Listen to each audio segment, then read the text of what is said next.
try to wrap your head around this. A 26-year-old man in Peru is in custody after police found a mummy up to 800 years old in a food delivery cooler bag. The man said he had named the mummy Juanita and said it was his spiritual girlfriend.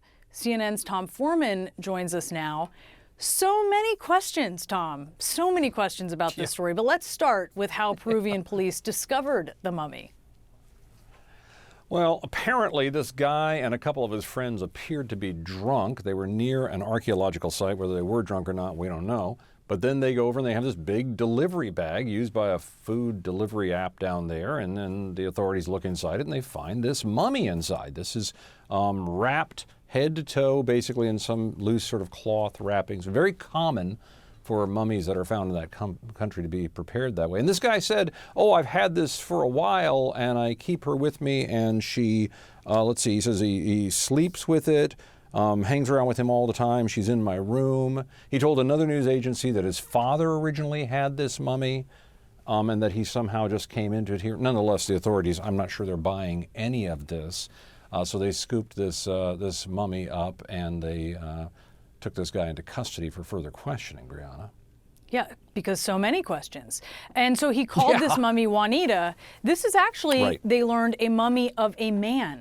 So then what happens to Juanita, or should we say Juan now? I think Juan would be a good choice. Well, the authorities down there have obviously taken it into their hands as a great artifact. That's something to be looked at. Because bear in mind, I want you to think about the age of this. Is this 800 years old? 800 years old. Genghis Khan was still roaming the earth at the time. The Crusades were still underway. And this is before the conquistadors had really started descending upon South America in general. So it's a really important time in the history of the country for them to study, and a true artifact of great value to them down there. But here is this guy just sort of parading around with this thing.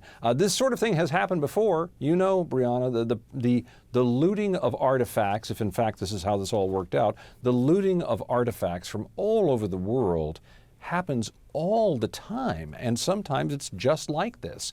Someone gets access to one for some reason and they pack it up and they carry it away, and then it winds up being sold somewhere. And mummies, interestingly enough, those from Egypt and from other places, have been very prized and have been passed around a lot of places. Was that the case here? We don't know. What we do know is that it's an unusually strange story that this guy told to try to justify what's going on with him and this national cultural asset that is now back in the proper hands, we hope. Weirdest story of the day is all yours. Absolutely. Tom Foreman, thank you so much. And that does it for me. Thank you for joining us. Don't go anywhere just yet. We have much more news still ahead.